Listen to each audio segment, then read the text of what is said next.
Rebirth of villains perfect story episode 8। Shivangi Tanu की बात पर हैरान थी, इसलिए उसने उसे अपनी गोद में वापस से बिठाएगा और बोली, तनु आपके लिए स्कूल जाना जरूरी है। अगर आप स्कूल नहीं जाओगे तो आप फ्रेंड्स कैसे बनाओगे, और आपको तो फ्रेंड्स बनाना बहुत पसंद है। तनु इस पर अभी भी ना करते हुए बोली, लेकिन फ्रेंड्स के लिए स्कूल जाना जरूरी नहीं है। शिवांगी ने इस पर थोड़ा इस बार तेज आवाज में बोला, आपको स्कूल जाना होगा और हम आज ही जाएंगे आपका एडमिशन करवाने के लिए। 5 साल की होने वाली हो आप और आप अभी तक स्कूल नहीं गई हो, ऐसा कैसे चलेगा। आपसे छोटे छोटे बच्चे स्कूल जाते हैं और आप नहीं जाती हो। सब हंसेंगे आपके ऊपर, कितनी बड़ी हो गई है, स्कूल नहीं जाती है, इसलिए स्कूल जाना होगा और आज ही जाओगे। तनु शिवांगी की थोड़ी ऊंची आवाज सुनकर रोने लगी। हूं तो मृत्युंजय ने उसे अपनी गोदी में उठा लिया और शिवांगी से बोले, पड़ गई तुम्हारी कलेजे को ठंडक, रुला दिया ना मेरी बेटी को। शांति से जाकर अब तैयार हो जाओ, थोड़ी देर में निकलेंगे हम स्कूल के लिए। हम अपनी छोटी सी प्रिंसेस को तब तक चुप करा देते हैं। और इसके बाद मृत्युंजय तनु को लेकर बाहर चला गया। दोपहर की 1:30 बजे अल्फा मेमोरियल स्कूल, यह मुंबई के सबसे बड़े स्कूल में से एक था जहां पर बड़े बड़े बिजनेसमैन, एक्टर, डॉक्टर के बच्चे पढ़ने आते थे। मृत्युंजय ऑलरेडी काफी स्कूल के बारे में सारी इन्फॉर्मेशन निकल चुका था और उसे सबसे बेस्ट स्कूल यही लगा शिवांगी के लिए, इसलिए वो उसके एडमिशन के लिए यही आया। जैसे ही उनकी कार स्कूल के बाहर आकर रुकी, शिवांगी स्कूल का आउटर डेको देखकर शॉक हो गई, क्योंकि उसका आउटर रिकॉर्ड देखने से ही काफी लग्जरियस था। शिवांगी थोड़ा हकलाते हुए मृत्युंजय से बोली, ये स्कूल तो बहुत बड़ा और महंगा है, तुम तन्नू को यहाँ क्यों डालना चाहते हो। हम नॉर्मल स्कूल में जा सकते हैं, ये तो देखकर ही लगता है कि लाखों में जाएगी यहाँ पर फीस। तनु अब तक स्कूल जाने के लिए मान चुकी थी और जैसे ही उसने स्कूल को बाहर से देखा तो बहुत ज्यादा खुश हो गई, क्योंकि स्कूल का आउटर डेको भले ही लग्जरियस था लेकिन वो बच्चों के हिसाब से काफी ज्यादा सुंदर और अट्रैक्टिव बनाया गया था। उसमें बहुत सारे गेम्स की 3D पिक्चर्स बनाई गई थी, बहुत सारे एक्टिविटीज की पिक्चर बनाई गई थी, बोर्ड स्टूडेंट की 3D फोटोज भी एक LED पर कंटिन्यू चल रही थी। ओवरऑल स्कूल बहुत ही ज्यादा सुंदर था देखने में। तनु थोड़ा सा एक्साइटमेंट में बोली, मम्मा मैं यही जाऊंगी, मुझे यही पढ़ना है।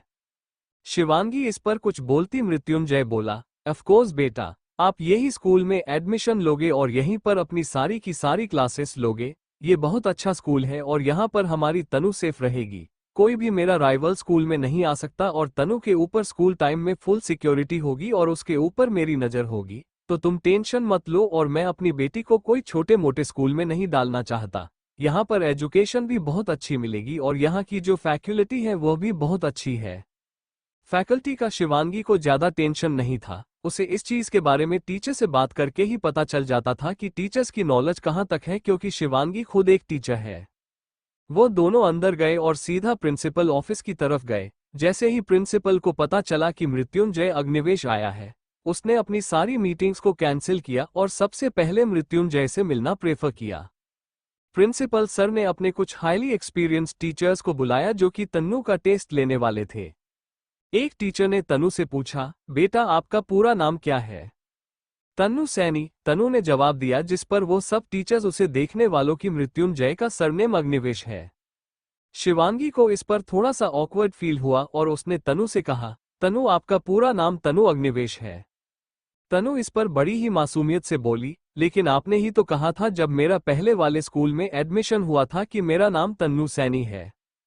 शिवांगी ने तनु के गाल पर हाथ रखा और बोली, वह बेटा पहले था। सैनी आपकी माँ का सरनेम में, लेकिन अग्निवेश आपके पापा का सरनेम है और आपके पापा का सरनेम आपके नाम के आगे लगेगा, मम्मा का नहीं, इसीलिए अब से आपका नाम तनु सैनी नहीं तनु अग्निवेश है। मृत्युंजय उसे पर बोला, नहीं इसका नाम तनु सैनी ही है, आप फॉर्म में तनु अग्निवेश नहीं तनु सैनी लिखेंगे। इस पर प्रिंसिपल बोले, लेकिन सर बच्चे के नाम के आगे फादर का सरनेम लगता है, मदर का नहीं, हम कैसे आपकी वाइफ के नाम का सरनेम लगा सकते हैं। शिवांगी भी इस पर बोली, ऑफ कोर्स तनु के नाम के आगे तुम्हारे नाम का सरनेम लगेगा, मेरे नाम का नहीं, आप प्लीज फॉर्म में अग्निवेश लिखिए सैनी नहीं। टीचर ने फॉर्म में सबसे पहले ऊपर तनु अग्निवेश लिखा और फिर तनु से आगे के सवाल करने लगी, लेकिन वही मृत्युंजय की आंखें एक तक शिवांगी को घूर रही थी, जो कि शिवांगी महसूस कर रही थी, लेकिन फिर भी उसने मृत्युंजय की तरफ अपनी गर्दन नहीं लाई और सिर्फ तनु के चेहरे को देखते रही, जो कि टीचर के हर सवाल का जवाब बहुत ही अच्छे से दे रही थी। टीचर बोली, आपकी बेटी तो बहुत समझदार है, आपने पहले से ही बहुत कुछ सीखा के रखा है, तो आपको इसका एडमिशन नर्सरी में क्यों करवाना है? आप यूकेजी अपर काइंडरगार्टन में करवाइए ना। प्रिंसिपल इस बात पर बोले, ऑफ कोर्स मिस्टर अग्निवेश, आपकी बेटी बहुत समझदार है और हम इस पर थोड़ा और ज्यादा ध्यान देंगे तो ये यूकेजी क्लास को बहुत अच्छे से क्लियर कर लेगी और इसकी एज भी हो गई है, तो आई थिंक हमें इन्हें नर्सरी में ना करवा कर डायरेक्ट यूकेजी में प्रमोट कर देना चाहिए। इससे उनके 2 साल बच जाएंगे। टाइम का वेस्ट करने से अच्छा है कि हम इसे यूकेजी में ही डाल दें। अगर आपको कोई प्रॉब्लम नहीं है तो हम इन्हें यूकेजी में प्रमोट कर देंगे, नहीं तो आप एलकेजी में या फिर जैसा आप कह रहे हैं हम नर्सरी में भी कर सकते हैं।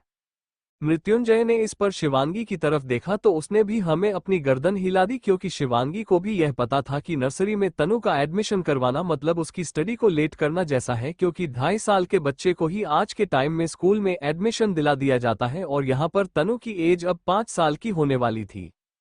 मृत्युंजय ने अपने उसे कड़क अंदाज में कहा, ओके आप इन्हें यूकेजी में ही प्रमोट कर दीजिए, लेकिन मेरी बेटी पर अच्छे से ध्यान दिया जाएगा। उसकी स्टडी पर अगर किसी ने जरा भी लापरवाही की तो मैं इस स्कूल के साथ कितनी लापरवाही कर सकता हूं यह आप बहुत अच्छे से जानते हैं। मेरी बेटी पर आप एक्स्ट्रा ध्यान दें, सबसे ज्यादा ध्यान दें, मैं ऐसा नहीं कह रहा हूं, सब बच्चों पर इक्वली ध्यान दीजिए, लेकिन मेरी बेटी फर्स्ट टाइम स्कूल में आ रही है इसीलिए उसको अच्छे से ट्रीट किया जाए। कोई टीचर उसके साथ बदतमीजी नहीं करेगा, स्पेशली बॉयज के साथ वह बातें नहीं करेगी और उसकी पढ़ाई पर अच्छे से भी ज्यादा अच्छे से फोकस किया जाएगा और मेरी बेटी की मेंटल एबिलिटी पर जरा भी अफेक्ट नहीं होना चाहिए।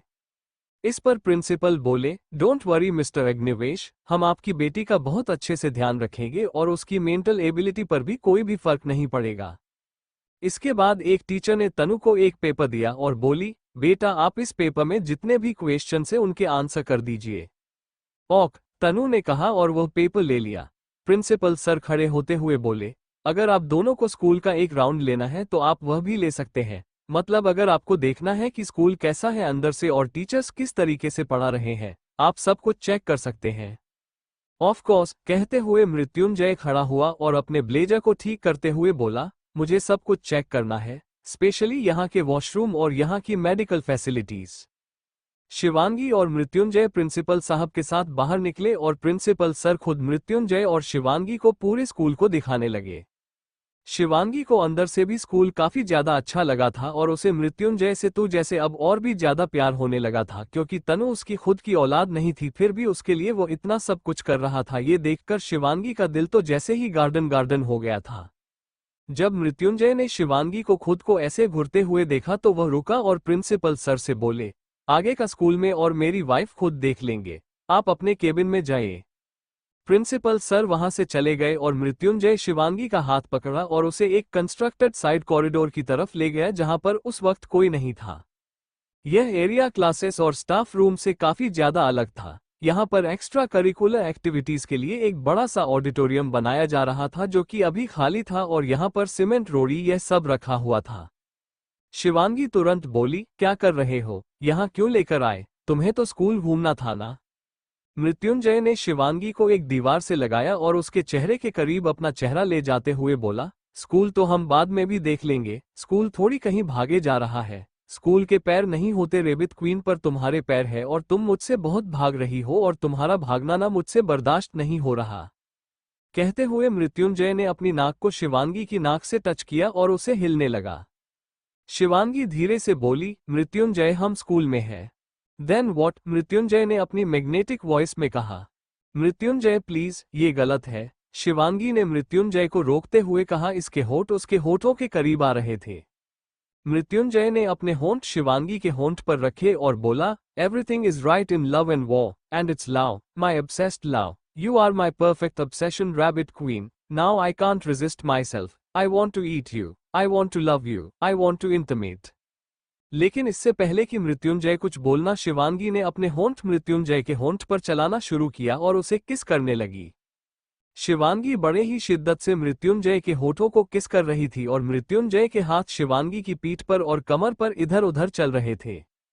जब शिवांगी को सांस लेने में तकलीफ हुई तो उसने खुद से ही मृत्युंजय के होठों को छोड़ा और शिवांगी ने एक सांस भारी ही थी कि मृत्युंजय ने फिर से उसके होठों को अपने होठों में जकड़ लिया।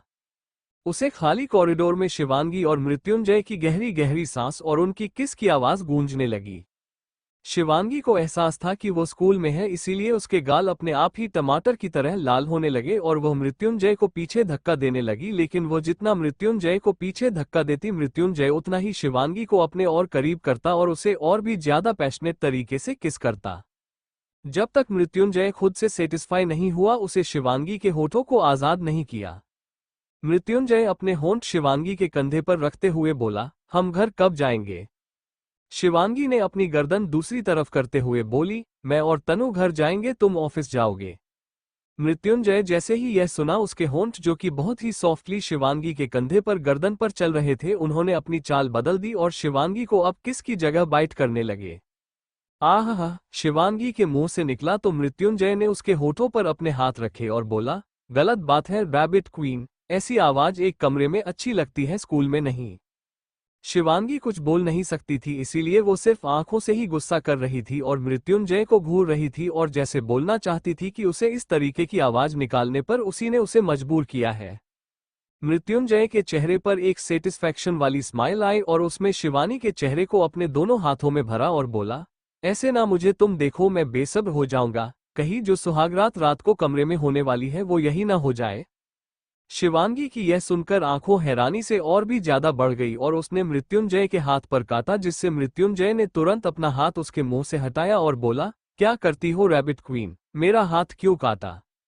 शिवांगी ने मृत्युंजय के शर्ट का कॉलर पकड़ा और अपनी तरफ करते हुए उसके कान के पास जाकर बोली, मुझे कोई प्रॉब्लम नहीं है मिस्टर विलन, पर उस तरीके से तो फिर तुम्हारे साथ यहाँ स्कूल में काम करने वाले हर मेल स्टाफ मुझे देख पाएगा, क्या तुम ये बर्दाश्त कर पाओगे?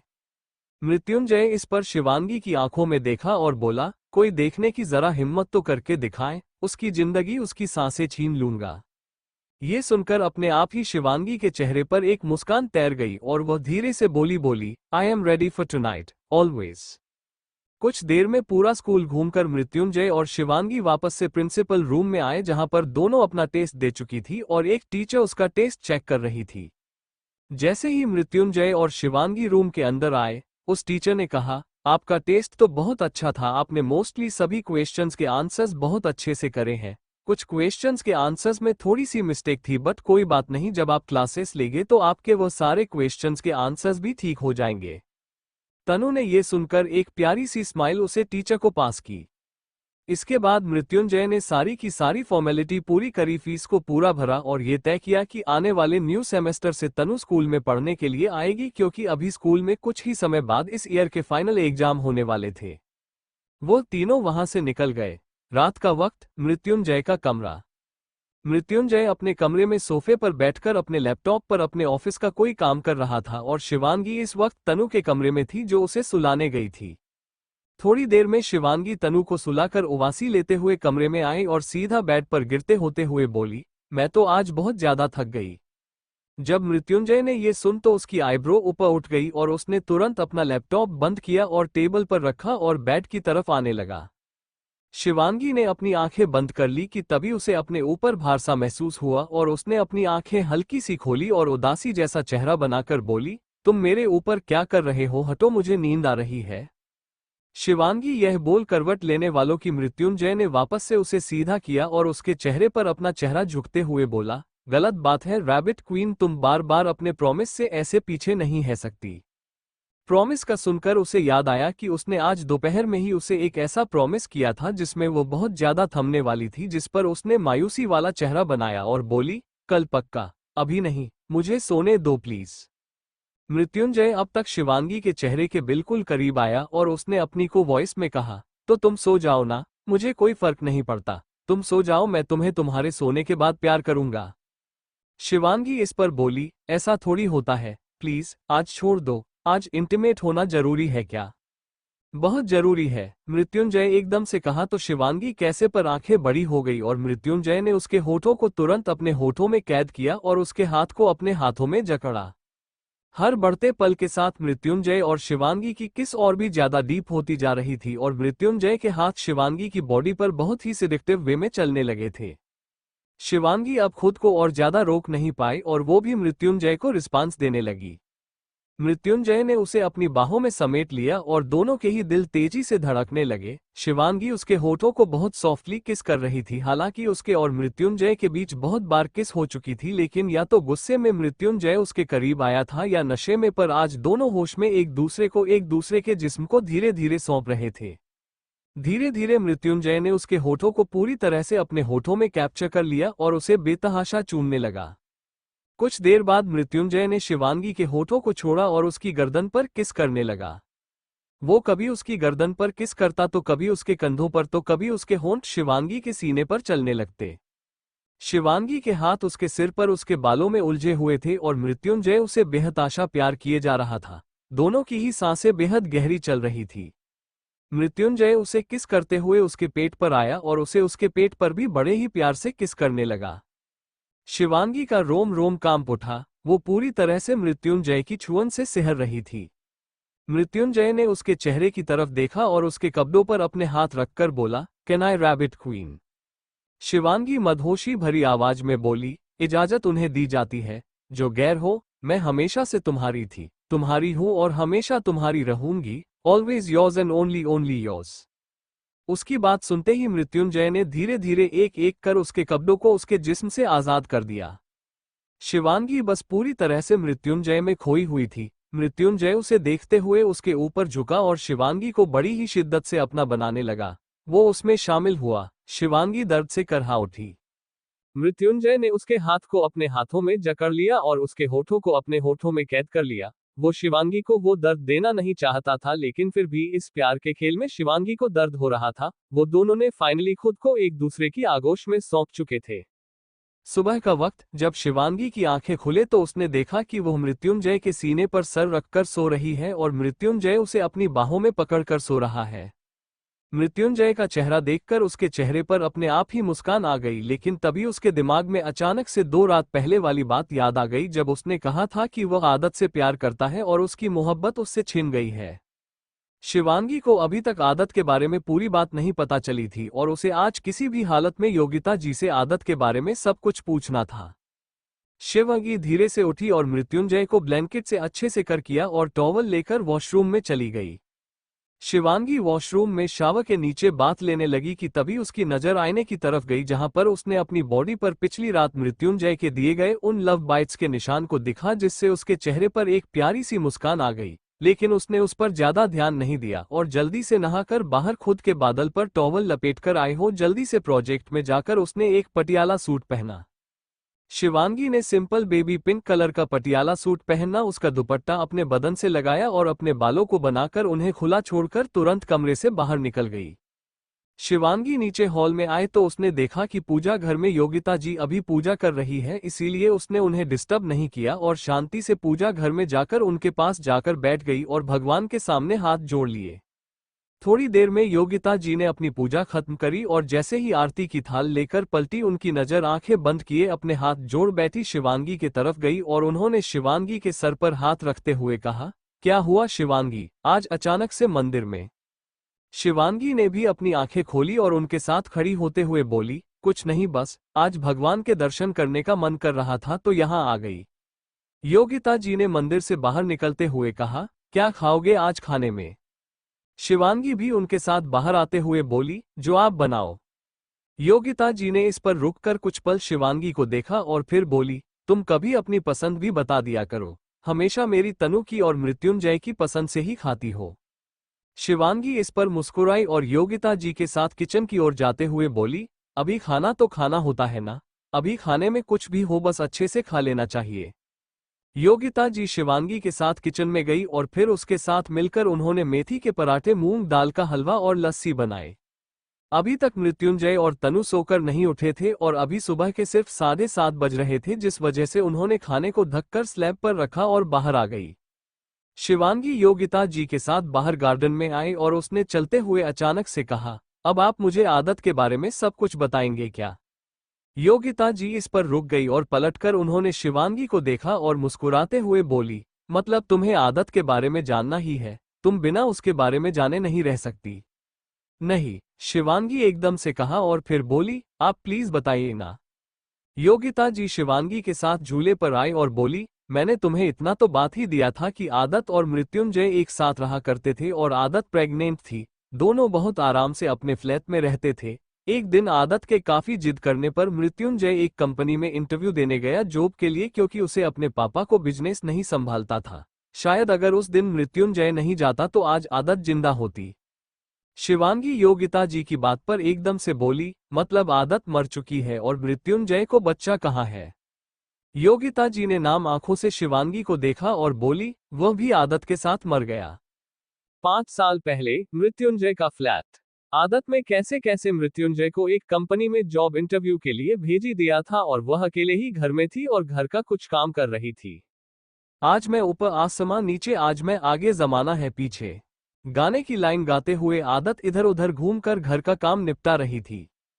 तभी एक काली परछाई उसके पीछे से एक तरफ से दूसरी तरफ हुई, जो एहसास कर आदत एकदम से पलटी, लेकिन उसे कोई भी नजर नहीं आया तो उसने खुद से कहा, शायद मेरा वहम है। उसके बाद आदत डाइनिंग टेबल पर आकर कटलरीज को साफ करने लगी कि तभी उसे फिर से ऐसा सॉरी कोई उसके पीछे खड़ा हुआ है और वो फिर से एकदम से पलटी, लेकिन कोई भी वहां नहीं था। आदत खुद से अपना सर कुचलाते हुए बोली, यह क्या हो रहा है? बार बार ऐसा क्यों लग रही कोई है मेरे अलावा इस घर में? कहीं मृत्युंजय तो नहीं आ गया ना? यह विलन ना? मैंने इसे बोला था कि इंटरव्यू देने जाए, लेकिन नहीं, इसे तो यही रहना है मेरे पास। अरे यार, कब तक अपने उस माफिया डॉन के साथ काम करके घर का खर्चा निकालेगा? उसके बाद आदत ने मृत्युंजय को आवाज लगाई, विलन विलन बाहर निकलो, मुझे पता है कि तुम यही हो। तुम नहीं गए हो इंटरव्यू देने के लिए? बाहर निकलो विलन, मैंने कहा ना बाहर निकलो। गेट आउट, जहां भी तुम छुपे हो बाहर आओ। लेकिन कोई भी आवाज नहीं आई और ना ही कोई आदत के सामने आया कि तभी टेबल पर रखा फोन रिंग हुआ और आदत वहां गई और उसने फोन उठाकर जैसे ही हेलो किया, दूसरी ओर से मृत्युंजय की आवाज आई, जो सुन आदत एकदम शॉक हो गई, क्योंकि उसे लगा कि मृत्युंजय घर पर है, लेकिन वह तो बाहर ही था। आदत धीरे से बोली, विलन तुम सच में घर से बाहर हो? दूसरी तरफ से मृत्युंजय की आवाज आई, ऑफ कोर्स माय विलेनेस, मैं घर से बाहर हूँ। तुम्ही ने तो मुझे भेजा है इंटरव्यू के लिए, मैं घर में क्या करूंगा ऐसे में? अपनी प्यारी सी आदत की बात ही तो मानूंगा ना। कंपनी आया हूं बताने के लिए फोन किया है। आदत को फिर से महसूस हुआ कोई उसके पीछे खड़ा है, जिस पर वह पलटी, लेकिन कोई नहीं था, जिस पर अब आदत को घबराहट होने लगी और उसके पेट में भी हल्का सा दर्द शुरू हुआ। तो वो मृत्युंजय से बोली, विलन तुम प्लीज वापस आ जाओ, मुझे ऐसा लग रहा है कोई घर में है। मृत्युंजय इस पर कहा, हाँ घर में तुम हो। आदत को बहुत ज्यादा घबराहट होने लगी थी और उसके चेहरे पर पसीना आने लगा था, जिस पर वह थोड़ा सा उदास होते हुए बोली, मुझे लगता है मेरे अलावा भी कोई घर पर है। तुम प्लीज जल्दी से वापस आ जाओ प्लीज, बहुत अजीब सा लग रहा है मुझे, मेरे पेट में भी बहुत दर्द लग रहा है, प्लीज वापस आ जाओ। मृत्युंजय इस पर थोड़ा सीरियस होकर बोला, ओके मैं आता हूँ, तुम टेंशन मत लो। कि तभी उसे फोन की दूसरी तरफ से आदत की चीख सुनाई दी और आदत के हाथ से फोन नीचे छूट गया, क्योंकि एक काले मुखौटे वाला आदमी एकदम से आदत के सामने आ गया और उसने आदत को दूसरी तरफ धक्का दिया, जिससे आदत अपनी पीठ के बाल नीचे जाकर गिरी। फोन आदत के कुछ दूरी पर ही खड़ा था और वह अचानक से गिरने की वजह से स्पीकर मोड पर चला गया। आदत नहीं उसे आदमी को देखते हुए बोला, कौन हो तुम और मेरे घर पर क्या कर रहे हो? दफा हो जाओ यहां से। वो काले मुखौटे वाला आदमी बोला, ऐसी कैसे चला जाऊं, अपना हिसाब तो पूरा कर लूं। और तुमने ना प्रेग्नेंट होकर बहुत बड़ी गलती करती है मिस आदत। आदत इस पर चिल्लाते हुए बोली, व्हाट डिड यू मीन? बाहर निकलो यहां से। अगर मेरे विलन को पता चला ना कि तुम यहां पर मेरे साथ जबरदस्ती करने आए हो तो वह तुम्हें जान से मार डालेगा, तुम्हारे हजारों टुकड़े कर देगा। निकलो यहां से। वही मृत्युंजय को भी आदत और उस आदमी की सारी बातें सुनाई दे रही थी और वह हेलो हेलो करके बोले जा रहा था, लेकिन आदत को और उस आदमी को उसकी आवाज नहीं सुनाई दे रही थी। शायद कोई टेक्निकल इश्यू हो गया था। मृत्युंजय तुरंत कंपनी से बाहर निकाला और अपनी कार को लेकर फ्लैट के लिए निकल गया, लेकिन उसने फोन को नहीं काटा और हेलो हेलो बोलता रहा कि कभी तो आदत उसकी बात सुनेगी और उसकी बात का रिस्पांस करेगी। वहीं जब उस आदमी ने 1000 टुकड़ों वाली बात सुनी तो वह आदत की तरफ झुका और उसे जोरदार थप्पड़ मारा, जिससे आदत की चीख निकल गई और वह आदमी दांत पीसते हुए बोला, तेरा विलन मुझे मारेगा, कुछ नहीं कर पाएगा। जब तक वह यहाँ आएगा ना, तब तक मैं तेरे 1000 टुकड़े कर दूंगा। आदत ये सुन बहुत ज्यादा डर गई और वह अपने कदम पीछे लेने लगी और अब उसे अपने पेट में और भी ज्यादा दर्द होने लगा। आह! आदत एकदम से दर्द होने की वजह से चिल्लाई, जिससे मृत्युंजय जो कर चला रहा था वो एकदम से घबरा गया और वो बोला, आदत आदत। वह आदमी आदत के पास आया और घुटने के बल बैठकर उसके पेट को बार बार प्रेस करते हुए बोला, इस बच्चे की वजह से मैं तेरे करीब नहीं आ सकता, लेकिन कोई बात नहीं, अब ना तू बचेगी और ना ही यह बच्चा। ये सुनकर मृत्युंजय जोर से चिल्लाया, अगर मेरे बच्चे को और मेरी पत्नी को कुछ हुआ ना, मैं तुझे जान से मार डालूंगा। लेकिन कहाँ आदत को और उस आदमी को मृत्युंजय की आवाज सुनाई दे रही थी। वह आदमी अभी भी आदत के पेट को बार बार तेजी से प्रेस करते हुए बोला, बहुत घमंड है ना तुझे अपने विलन पर, उसका सारा घमंड चूर चूर कर दूंगा जब वह यहाँ आकर तेरी लाश देखेगा। और उसके बाद एकदम से उस आदमी ने अपनी जेब से गन निकली, जो देखकर आदत बहुत ज्यादा डर गई और उसकी आंखों से इस बार आंसू बहने लगे। आदत अभी भी पीछे होते हुए बोली, प्लीज मुझे जाने दो, प्लीज प्लीज मुझे मेरे विलन को ये बच्चा देने दो, उसके बाद जो तू मेरे साथ करना चाहो कर देना, चाहे तो जान से मार डाल देना, पर पहले मुझे ये बच्चे को जन्म देने दो, प्लीज प्लीज मुझे बच्चा मेरे विलन को देने दो, प्लीज प्लीज अभी मुझे मत मारना, रुक जाओ रुक जाओ। लेकिन जैसे उस आदमी के सर पर खून सवार था और उसने एकदम से गन चलाई। गन चलने के बाद ही जैसे फ्लैट के बाहर जितने भी पक्षी थे वह सारे उड़कर दूसरी तरफ जाने लगे। उस फ्लैट के बाहर जितने भी पेड़ थे वो सारे इधर उधर भागने लगे और वही मृत्युंजय की कार एकदम से रुक गई और उसकी आंखों से आंसू बहने लगे। आधे घंटे बाद मृत्युंजय का फ्लैट, मृत्युंजय दरवाजा तोड़कर अंदर आया जहां पर पूरा का पूरा हॉल बिखरा हुआ था। खून की एक लंबी सी लाइन पूरे हॉल में चल रही थी और वह जाते जाते सीधा कमरे की तरफ गई। मृत्युंजय अपने कमरे में आया तो बेड पर जो नजारा था वह देखकर उसकी आंखें हैरानी से फैल गई और आंखों में गुस्सा तैर गया। शिवांगी बस कॉरिडोर की तरफ गुमसुम से चले जा रहे थे। उसके दिमाग में डरावना मंजर चल रहा था जो मृत्युंजय ने 5 साल पहले देखा था। आदत की खून से सनी लाश। शिवांगी वो सीन इमेजिन तक करने के लिए डर रही थी। अपने आप ही शिवांगी की आंखों से आंसू बहने लगे। धीमे कदमों से चलकर शिवांगी अपने कमरे में आए और उसकी नजर सीधा बेड पर सो रहे हैं मृत्युंजय की तरफ गई, जिसके चेहरे पर आभी दुनिया जहां की मासूमियत थी। शिवांगी मृत्युंजय के पास गई और बेड पर एक जगह बैठकर धीरे से मृत्युंजय के बालों को सहलाती रही, उसके चेहरे को निहारती रही। मृत्युंजय भले ही विलन है, लेकिन किस तरीके का विलेन है यह आज शिवांगी बहुत अच्छे से जान चुकी थी और अब कहीं ना कहीं शिवांगी को अपने दिल की बात मृत्युंजय से कहने में डर लग रहा था। शिवांगी को डर लग रहा था कि कहीं अगर उसने अपने दिल की बात मृत्युंजय से कह दी और उनकी शादी भी हो गई, लेकिन उसके बाद फिर से आदत की याद मृत्युंजय को सताई तो वो इस कंडीशन में मृत्युंजय के साथ नहीं रह सकती। शिवांगी धीरे से उसका सर सहलाते हुए बोली, प्यार तो पता नहीं कब हो गया तुमसे, लेकिन डर लग रहा है। जिस तरीके से तुमने 2 दिन पहले किया था, अगर शादी के बाद किया तो मानती हूं तुम्हारा पहला प्यार आदत है, लेकिन पहले प्यार को साथ लेकर मैं नहीं चल सकती। मैं किसी की लाइफ में दूसरी नंबर पर नहीं आना चाहती और मैं तुम्हारी जिंदगी में दूसरे नंबर पर नहीं रहना चाहती। मैं नहीं चाहती कि तुम मुझे आदत की जगह दे दो। मैं चाहती हूँ कि आदत तुम्हारी जिंदगी में वही रहे जो शुरुआत से है, और मैं चाहती हूँ कि मेरा पति मुझे वह जगह दे जो उसने कभी किसी को न दी हो। मुझे अपनी एक अलग जगह बनानी है। शिवांगी बोलकर खड़ी हुई और सीधा तन्नू के कमरे में चली गई। सुबह के 9 बजे मृत्युंजय तैयार होकर अपने ऑफिस वियर में नीचे आया, जहां पर पहले से ही शिवांगी तनु को रेडी करके डाइनिंग टेबल पर बैठी हुई थी और उसे ब्रेकफास्ट करा रही थी। मृत्युंजय उनके पास आते हुए बोला, यह क्या बात हुई है रैबिट क्वीन, तुमने मेरा इंतजार भी नहीं किया और तुमने मेरी बेटी को खाना खिलाना शुरू कर दिया। तनु मृत्युंजय की बात पर हंसते हुए बोली, दद्दा अभी हम ब्रेकफास्ट कर रहे हैं, लंच नहीं। आपने खाना क्यों बोला? मृत्युंजय ने शिवांगी की गोद से तनु को उठाया और अपने पास बिठाते हुए बोला, ताकि मेरी प्रिंसेस मेरी गलती को ठीक कर सके। शिवांगी बाउल में ओट्स को मिक्स करते हुए बोली, मृत्युंजय तुम तन्नू को मुझे वापस दो, मुझे उसे ब्रेकफास्ट करवाना है, उसके बाद तुम उसे ले लेना। अपनी बात कहने के बाद शिवांगी ने तुरंत मृत्युंजय के हाथ से तनु को लिया और अपनी गोद में उठा लिया और उसे ब्रेकफास्ट करने लगी। और शिवांगी का ऐसा बिहेवियर मृत्युंजय और सामने बैठी हुई योगिता जी भी महसूस कर रही थी।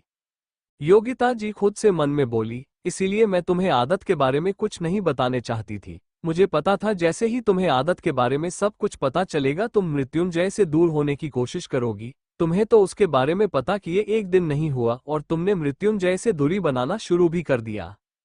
मृत्युंजय ने अपना नाश्ता लिया और उसे करने लगा। नाश्ता फिनिश हो जाने के बाद तनु शिवांगी की गोद से उतरी और तुरंत गार्डन की तरफ भाग गई, जहां पर पहले से ही योगिता जी ने उसके काफी सारे टॉयज निकाल कर रखे थे। शिवांगी ने भी अपने लिए नाश्ता निकाला और उसे खाने लगी। कुछ देर में योगिता जी भी उठकर वहां से चली गई। अब सिर्फ टेबल पर शिवांगी और मृत्युंजय ही बच गए। कोई नहीं था उनके पास डाइनिंग रूम में, इसीलिए मृत्युंजय तुरंत शिवांगी के चेयर को अपनी तरफ घुमाया और उसे अपने करीब करते हुए बोला, क्या हुआ है? पिछली रात तो बहुत खुश थी मेरे साथ, अभी इतनी अच्छी तरीके से बात क्यों नहीं कर रही हो मेरे से, और मेरी तरफ ठीक से देख भी नहीं रही हो? क्या हुआ? बोलो, कल रात में तुम्हें अच्छे से सेटिस्फाई नहीं कर पाया? अगर ऐसी बात है तो मुझे बता दो, मैं आज रात कर दूंगा। ये सुनकर शिवांगी ने तुरंत अपना चेहरा दूसरी तरफ किया और बोली, ऐसा कुछ नहीं है, मैं अच्छे से सेटिस्फाई हो गई हूँ और मुझे अच्छे से पता है कि तुम भी बहुत अच्छे से सेटिस्फाई हो गए हो, लेकिन अब दूर रहो और मुझे शांति से ब्रेकफास्ट करने दो। मृत्युंजय ने शिवांगी का चेहरा पकड़ा और अपनी तरफ घूमते हुए बोला, तुम सेटिस्फाई हो गई लेकिन मैं नहीं हुआ, इसलिए मैं चाहता हूं कि तुम मुझे अभी और इसी वक्त सेटिस्फाई करो। Let's go to the room, let's go the bed. Shivangi ने इस पर मृत्युंजय की आंखों में देखा और बोली, मैं क्या कोई सेक्स मशीन हूं जो तुम्हें हमेशा मेरी जरूरत पड़ती है सेटिस्फाई होने के लिए? अपनी बात कहने के बाद शिवांगी ने अपना आधा अधूरा नाश्ता छोड़ और कमरे की तरफ चली गई और वही मृत्युंजय बस उसे हैरानी से जाते हुए देख रहा था। कुछ पल में मृत्युंजय का चेहरा भी गुस्से से भर गया और वह भी अपना नाश्ता छोड़कर ऑफिस के लिए निकल गए और जाते हुए किसी को फोन करा और बोला, मैंने तुम्हें बोला था कि उस आदमी के बारे में सारी इन्फॉर्मेशन निकाल लेना, अगर नहीं निकाली तो जब तक मैं ऑफिस पहुंच रहा हूं तब तक निकालो, वरना अपनी मौत के लिए तैयार रहना। इस वक्त मृत्युंजय का गुस्सा किसी ज्वालामुखी की तरह था, क्योंकि उसे शिवांगी का सेक्स मशीन बोलना बिल्कुल भी पसंद नहीं आया। वही शिवांगी बस अपने कमरे में थी और बेड पर औंधे मुंह लेटी हुई थी और रोए जा रही थी। शिवांगी रोते हुए बोली, आई एम सॉरी मृत्युंजय, पर मैं क्या करूं, मैं आदत की जगह नहीं चाहती। I am sorry, I love you Mrityunjay. गोली चलने की आवाज और उस आवाज को भड़काने का काम करती 31 तारीख तलवार की धार। सामने दो आदमी खून से लथपथ जमीन पर गिरे थे, जिनके सीने से खून बस वही ही जा रहा था। अभी अभी सामने वाले इंसान ने उन दोनों को एक ही गोली से मार गिराया था। सामने जो शख्स था उसका ऑरा इस वक्त बहुत ही ज्यादा सख्त और ठंडा था और आंखें गुस्से से भारी लाल थी, और यह आदमी और कोई नहीं बल्कि मृत्युंजय था। मृत्युंजय के हाथ में गुंड थी और उसने अपने हाथ को सीधा सामने की तरफ किया हुआ था और उसकी उंगली ट्रिगर पर थी। ये लोकेशन जंगल के बीचों बीच थी, जहां पर उन लाशों को और मृत्युंजय को काफी सारी गाड़ियों ने घेरा हुआ था। मृत्युंजय के आसपास काफी सारे आदमी ब्लैक कपड़ों में खड़े थे और उन सबके हाथों में भी बड़ी बड़ी बंदूकें थी, जिन्हें उन्होंने एक पोस के साथ पकड़ रखा था। मृत्युंजय अपनी भारी आवाज में बोला, इन लाशों को ठिकाने लगाओ और उनके मालिक को मेरे सामने लेकर आओ। आज मुझे उस आदमी की लाश देखनी है, तुम उसे जिंदा लाओ या जख्मी, मुझे उससे कोई भी फर्क नहीं पड़ता, पर मुझे वो आदमी मेरे सामने चाहिए। ओक बॉस, एक आदमी ने कहा, और वह 2-3 आदमियों के साथ एक कर को लेकर वहां से निकल गया और थोड़ी देर में मृत्युंजय भी अपनी जैगूर में बैठा और वहां से निकल गया। वहीं दूसरी तरफ द फायर विल में शिवांगी तनु के रूम में थी और उसके बेड पर बैठी हुई थी, और तनु ने अपना सर शिवांगी की गोद में रखा हुआ था और शिवांगी उसे सुलाने की कोशिश कर रही थी, लेकिन तनु सो नहीं रही थी। वह बार बार खड़े होकर इधर उधर घूमते जा रही थी और अपने खिलौने को इधर पटक रही थी, क्योंकि उसे और खेलना था, लेकिन शिवांगी उसे सुलाने के लिए ऊपर ले आई थी। शिवांगी ने इस बार तनु को कस के पड़ा हुआ था और उसके सर को और पीठ को वह थपथपाई जा रही थी। तनु बोली, मम्मा मुझे नींद नहीं आ रही है, आप क्यों सुला रहे हो?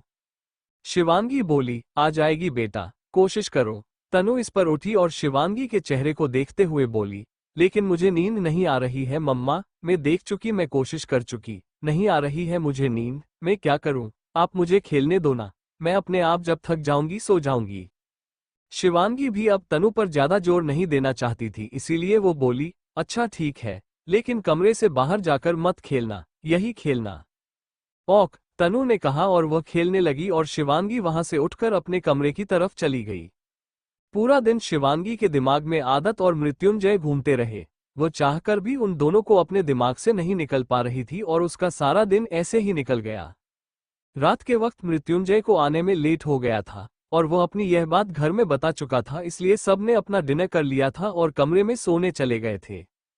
शिवांगी भी सोने चली गई थी क्योंकि उसे पता था कि वह मृत्युंजय का सामना नहीं कर पाएगी। जिस तरीके से उसने सुबह मृत्युंजय के साथ बिहेव किया था उस वजह से मृत्युंजय जरूर उस पर गुस्सा करेगा, इसीलिए उसके डर से वह जल्दी ही सो गई, या यूं कहीं कि सोने का सिर्फ नाटक कर रही थी क्योंकि उसकी आंखों से नींद कोसों दूर थी। जब शिवांगी को एहसास हुआ कि किसी ने दरवाजा खोला है तो उसने तुरंत अपनी आंखें बंद कर ली और ऐसे ही नाटक में करवट बदल ली और अपना मुंह फेर लिया दरवाजे से। मृत्युंजय अपने धीमे कदमों से कमरे में आया और उसने लाइट को ऑन किया। मृत्युंजय की नजर सीधा सोई हुई शिवांगी के चेहरे की तरफ गई और वह उसके पास जाकर बैठा। मृत्युंजय ने शिवांगी का सर सहलाया और बोला, आई नो रैबिट क्वीन, तुम मेरे पास मेरे पास्ट की वजह से नहीं आती, पर मैं कोशिश करूंगा अपने जहन से आदत को निकालने की, और वैसे भी मुझे ना तुम्हें आदत की जगह देनी है और ना ही तुम्हें अपनी जिंदगी से बाहर निकलना है। मुझे तुम्हें तुम्हारी एक स्पेशल प्लीज देनी है जो सिर्फ और सिर्फ मेरी रैबिट क्वीन की होगी। इसके बाद मृत्युंजय शिवानी के चेहरे पर झुका और उसने उसके फोरहेड पर किस किया। ऐसे ही समय बीतता रहा और देखते ही देखते 2.5 महीने बीत गए। तनु स्कूल जाने लगी और उसे स्कूल जाने में बहुत मजा आता था क्योंकि उसने बहुत सारे अच्छे अच्छे फ्रेंड्स बना लिए थे और अब उसका मन घर पर रहने का करता ही नहीं था। शिवांगी खुश थी कि उसकी बेटी को बहुत अच्छी एजुकेशन मिलेगी। एक दिन शिवांगी अपने कमरे में कपड़ों की तह लग रही थी कि तभी उसके फोन बजा। शिवांगी ने देखा कि किसी अननोन नंबर से उसे कॉल आ रहा है तो उसने उसे इग्नोर किया, लेकिन जब बार बार 5 बार उसे अननोन नंबर से शिवांगी को लगातार नॉनस्टॉप कॉल आए तो इस बार शिवांगी ने उस फोन को उठा लिया। लेकिन इससे पहले कि वो कुछ बोल दी, दूसरी तरफ से किसी ने कुछ ऐसा कहा जिससे उसके होश उड़ गए और आंखों में नमी तैर गई। शिवांगी के मुंह से निकला, प्लीज ऐसा कुछ मत करना, मैं वहीं आ रही हूं। शिवांगी ने तुरंत फोन काटा और अपना दुपट्टा लेकर तुरंत मेंशन से बाहर निकल गई और टैक्सी से बिना किसी गार्ड को, बिना किसी बॉडीगार्ड को, बिना योग्यता जी को बताए वह निकल गई। वहीं मृत्युंजय अपने केबिन में बैठा हुआ था और उसने अपने लैपटॉप पर चल रही स्क्रीन पर शिवांगी को मेंशन से हड़बड़ाते हुए बाहर निकलते हुए देख लिया था। मृत्युंजय ने खुद से कहा, ये रैबिट क्वीन कहाँ जा रही है, वह भी बिना किसी बॉडीगार्ड के। वही लगभग 1.5 घंटे के सफर के बाद शिवांगी एक खाली मैदान जैसी जगह पर आई जहां पर आसपास कुछ नहीं था सिवाय जंगल के। एक तरफ जंगल था, बीच में रास्ता और एक तरफ बड़ा सा ग्राउंड, और ग्राउंड को पार कर देख लंबी सी गहरी खाई। Thank you for listening. मुझे उम्मीद है आपको ये स्टोरी पसंद आई होगी। अगर आपको पसंद आई है तो प्लीज लाइक और कमेंट करना ना भूलें और मोर स्टोरीज के लिए सब्सक्राइब करें। मिलते हैं नेक्स्ट वीडियो में।